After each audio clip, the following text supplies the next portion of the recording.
তো অনেকে বিদেশে থাকে, আর এখন যে এসআইআর উঠেছে, এই রিকোয়েস্ট এসেছে এসআইআর গজল গাওয়ার জন্য। তো আমরা এই মুসলমানকে তাড়ানোর জন্য কত রকমভাবে বিভিন্ন দিক থেকে মানে কত চক্রান্ত চলছে। আজ আমরা যদি বাইরে বাংলায় কথা বলি তাহলে আমাদেরকে বাংলাদেশি ভাবা হচ্ছে। তো সেই প্রবাসী ভাইয়ের কি মনের দুঃখ, কি মনের বেদনা, সেই নিয়ে একটি গজল পরিবেশন করে শোনাচ্ছি, আপনার মনোযোগ সহকারে শুনুন। আমি দুঃখী প্রবাসী, আমি ভারতবাসী,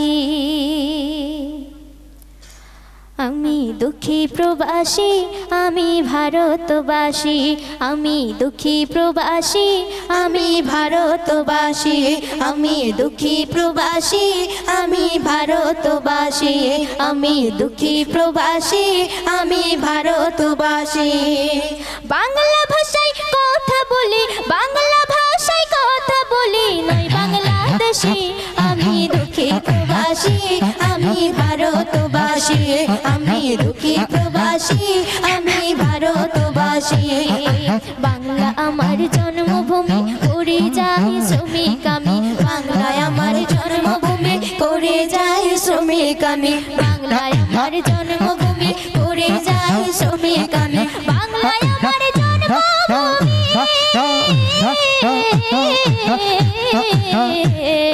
বাংলায় আমার জন্মভূমি, করে যাই শ্রমিক আমি, খোদার জ্বালায় কাম করে খাই, খোদার জ্বালায় কাম করে খাই, খোদার জ্বালায় কাম করে খাই, তাতে কি দোষী?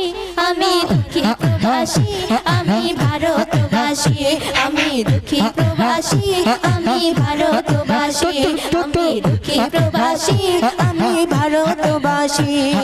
খেটে খাওয়া রোদে পোড়া, কালচে হয়ে যায় চেহারা, খেটে খাওয়া রোদে পোড়া, কালচে হয়ে যায় চেহারা, খেটে খাওয়া রোদে পোড়া, কালচে হয়ে যায় চেহারা, খেটে খাওয়া রোদে পোড়া, খেটে খাওয়া রোদে পোড়া, কালচে হয়ে যায় চেহারা। গুজরাট করছে তারা, উড়িষ্যা গুজরাট করছে তারা, উড়িষ্যা গুজরাট করছে তারা। আমি বাংলাভাষী, আমি দুঃখী প্রবাসী, আমি ভারতবাসী, আমি দুঃখী প্রবাসী, আমি ভারতবাসী, আমি দুঃখী প্রবাসী, আমি ভারতবাসী। বাংলা ভাষায় কথা বলি, বলে অনুপ্রবেশকারী, বাংলা ভাষায় কথা বলি, বলে অনুপ্রবেশকারী, বাংলা ভাষায় কথা বলি, বলে অনুপ্রবেশকারী, বাংলা ভাষায় কথা বলি, বাংলা ভাষায় কথা বলি, বলে অনুপ্রবেশকারী। রাজনীতির কারিগরি, রাজনীতির কারিগরি, রাজনীতির কারিগরি করে দিবানিশি। আমি দুঃখী প্রবাসী, আমি ভারতবাসী, আমি দুঃখী প্রবাসী, আমি ভারতবাসী, আমি দুঃখী প্রবাসী, আমি ভারতবাসী। যে জাতি আজ স্বাধীন আনে, ভাসবে কেন নদীর বানে, যে জাতি আজ স্বাধীন আনে, ভাসবে কেন নদীর বানে, যে জাতি আজ স্বাধীন আনে, ভাসবে কেন নদীর বানে, যে জাতি আজ স্বাধীন আনে, যে জাতি আজ স্বাধীন আনে, ভাসবে কেন নদীর বানে। এ বেহান বল তারা, এ বেহান বলে তারা, এ বেহান বলে তারা, ওই কারাবাসী। আমি দুঃখী প্রবাসী, আমি ভারতবাসী, আমি দুঃখী প্রবাসী, আমি ভারতবাসী, আমি দুঃখী প্রবাসী, আমি ভারতবাসী, আমি দুঃখী প্রবাসী, আমি ভারতবাসী। বাংলা ভাষায় কথা বলি, বাংলা ভাষায় কথা বলি, নই বাংলাদেশি। আমি দুঃখী প্রবাসী, আমি ভারতবাসী, আমি দুঃখী প্রবাসী, আমি ভারতবাসী, আমি দুঃখী প্রবাসী, আমি ভারতবাসী, আমি দুঃখী প্রবাসী, আমি ভারতবাসী, আমি দুঃখী প্রবাসী, আমি ভারতবাসী। নারায়ে তাকবীর, আল্লাহু আকবার। আজকে যে গজলটা পরিবেশন করে শোনাবো আমার মা বোনেদের নিয়ে। আজকের আগে এমন একটা যুগ ছিল, কই ঘুমিয়ে পড়লো নাকি, ইকোটা কেটে দিন। তো এক জাহেলিয়াতের যুগ ছিল, যে সময় আমরা নারীরা যদি কোনো পরিবারে হতাম, যদি জন্মগ্রহণ করতাম, তখনই আমাদেরকে শেষ করে দিত, মানে নারীদেরকে পাপী বলে ভাবতো। তো এখানে অনেক আব্বাজানেরা আছে, আপনারা কি পারবেন নিজের সন্তানকে দাফন দিতে? পারবেন না, কিন্তু সেই দায়াতুল কালবি নিজের হাতে নিজের কন্যা সন্তানকে সে জিন্দা দাফন দিয়েছিল।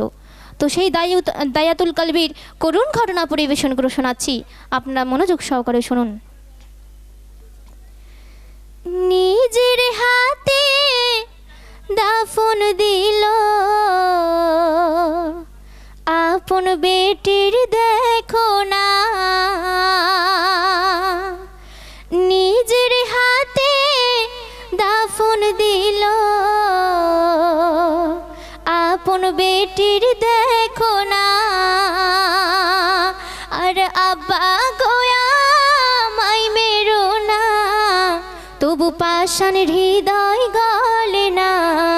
দায়াতুল কালবির ঘটনা করিব আজ বর্ণনা, দায়াতুল কালবির ঘটনা করিব আজ বর্ণনা, দায়াতুল কালবির ঘটনা।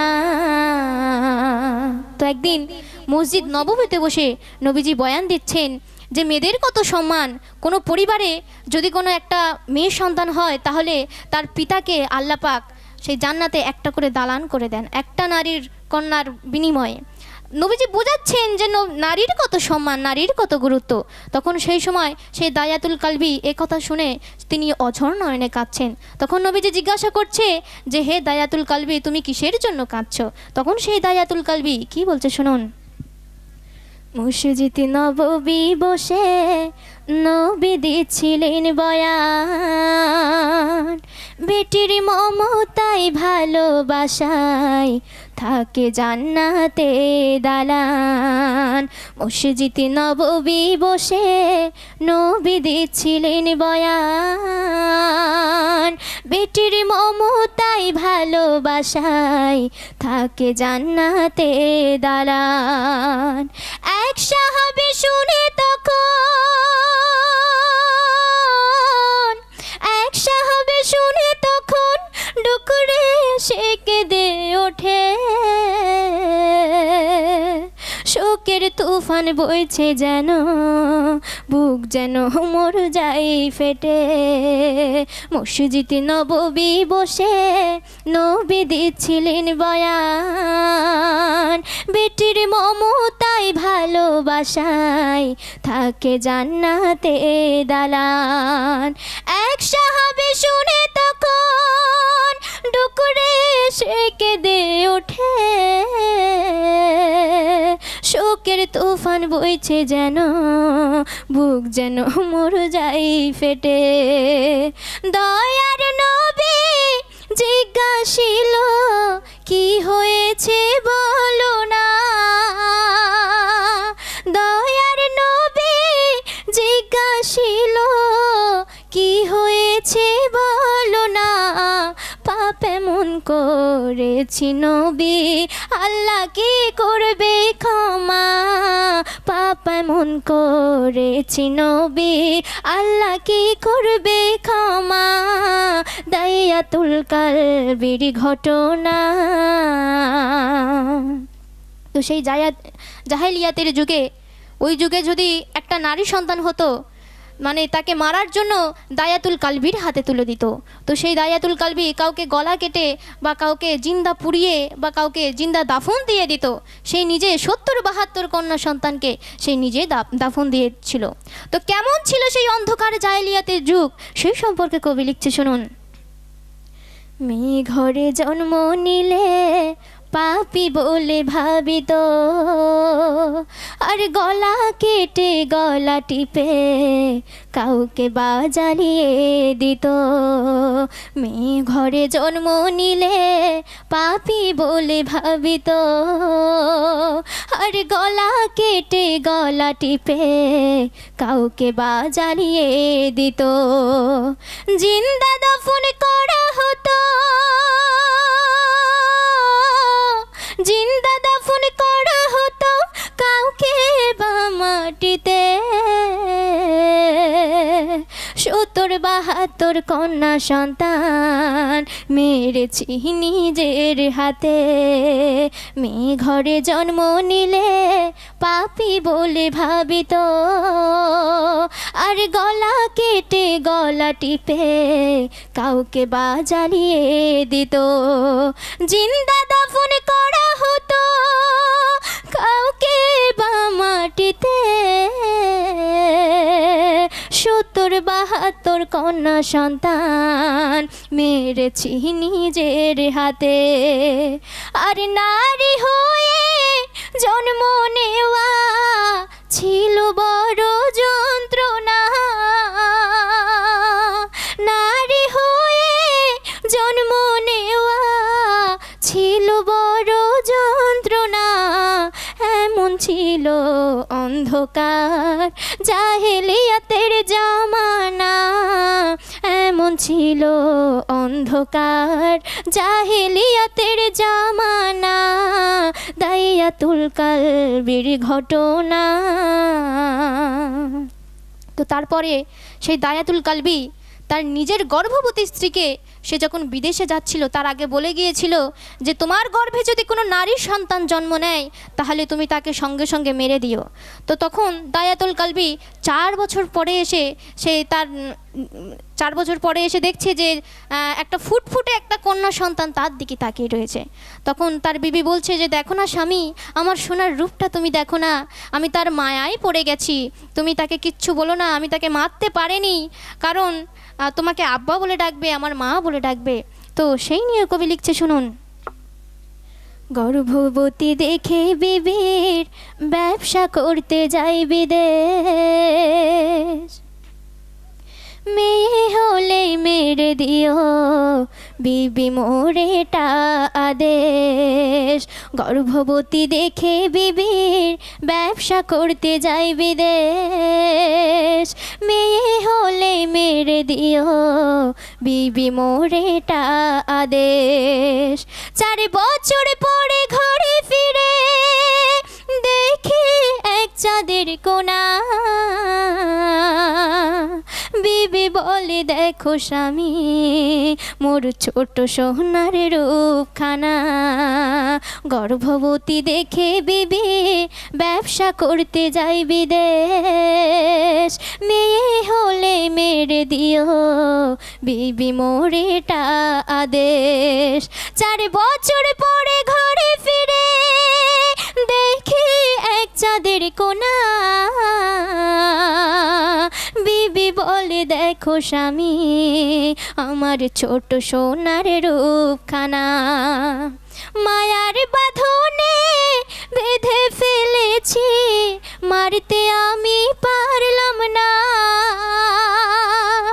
মায়ার বাঁধনে বেঁধে ফেলেছি মারতে আমি পারলাম না।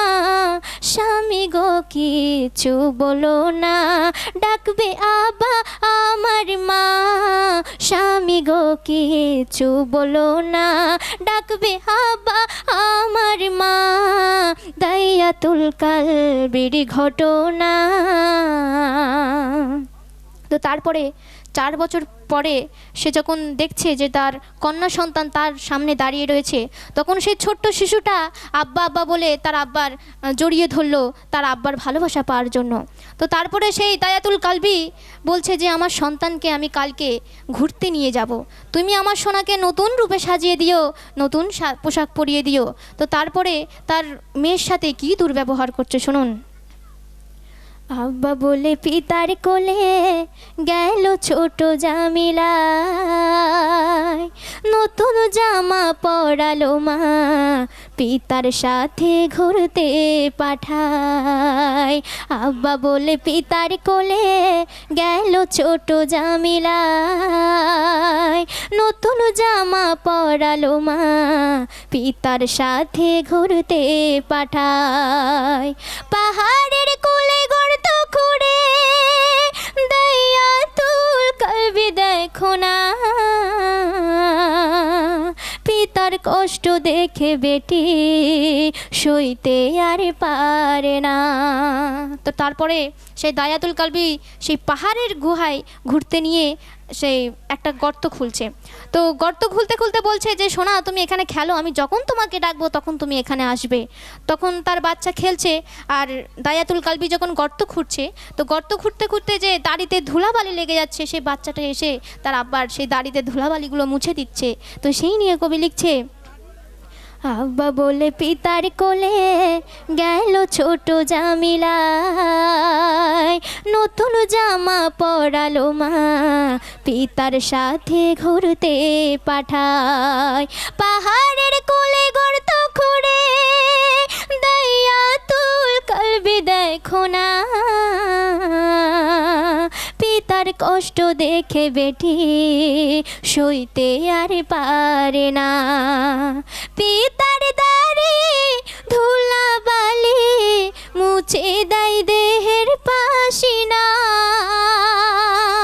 পিতার দাড়ি ধুলাবালি মুছে দেয় দেহের পাসিনা।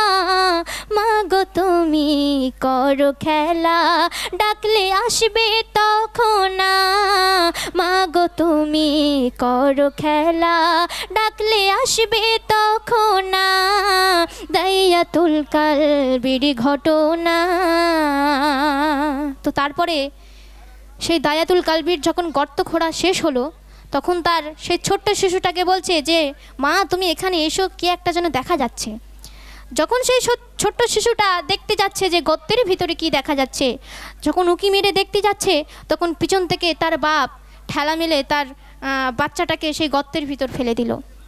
তখন সেই বাচ্চাটা বলছে যে আব্বা তুমি আমায় মেরো না, আব্বা তুমি আমায় মেরো না, কোনো দিন তোমার আব্বা বলে ডাকবো না, কোনো দিন তোমাদের কাছে যাব না গো আব্বা, তুমি আমাকে মেরো না। তবুও সেই নিচুর হৃদয় সেই দায়াতুল কলবি তার বাচ্চাটাকে জিন্দা দাফন দিয়ে দিয়েছিল। তখন নবীজি বলছে, তখন সেই দায়াতুল কলবি বলছে যে আমি তো আমার নিজের কন্যার সাথে এরকম দুর্ব্যবহার করেছি, শুধু আমার কন্যা সন্তান বলে নয়, ওই এলাকায় যত 70-72 কন্যা সন্তানকে আমি নিজে জিন্দা দাফন দিয়েছিলাম, আল্লাহ কি আমায় মাফ করবে? তখন নবীজি বলছে যে নিশ্চয়ই তোমার মাফ করবে, তখন তোমার ঈমান ছিল না, এখন তুমি মুসলমান হয়ে গেছো, অবশ্যই আল্লাহ তোমাকে মাফ করবে। তো নবীজির সেই আমল থেকেই আজ আমরা নারীরা এত সম্মান পেয়েছি, এত গুরুত্ব পেয়েছি, নয়তো আজ এইসব মা বোনেরা আমি আপনি বলুন না কেন কেউ এখানে থাকতাম না। যখন ছোটোবেলায় হতাম তখনই মেরে ফেলা হতো। তো শেষ ছন্দে কবি লিখছে শুনুন, খেলা করে ওই পাহাড়ে বেটিকে ডাকে তারা বা, কাছে এলে গুহাই ফেলে মাটি তারে দিছে চাপা। খেলা করে ওই পাহাড়ে বেটিকে ডাকে তারা বা, কাছে এলে গুহাই ফেলে মাটি তারে দিছে চাপা। আব্বা গো আমায় মেরো না, আব্বা গো আমায় মেরো না, অনেক দূরে যাব চলে, ঘুমের ঘোরে দেখি তারে ছোট সোনা আজও বলে। নবী বলে ক্ষমা করবে রব্বানা, তোমার ঈমান তখন ছিল না। নবী বলে ক্ষমা করবে রব্বানা, তোমার ঈমান তখন ছিল না। বলে এ মেহান্নান নারীর সম্মান দিল নবী সাইয়েদিনা, বলে এ মেহান্নান নারীর সম্মান দিল নবী সাইয়েদিনা। দাইয়াতুল কালবির ঘটনা করিব আজ বর্ণনা, দাইয়াতুল কালবির ঘটনা করিব আজ বর্ণনা, দাইয়াতুল কালবির ঘটনা। তো অনুষ্ঠান এখানে শেষ হয়ে যাবে নাকি? আরো একটা?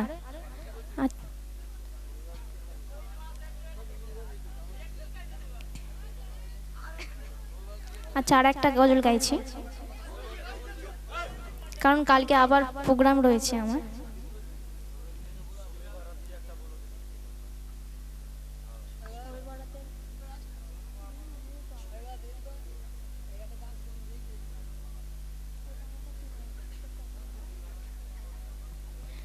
সেই জনপ্রিয় গজল পরিবেশন করে শোনাচ্ছি, ইকোটা একটু কমাবে।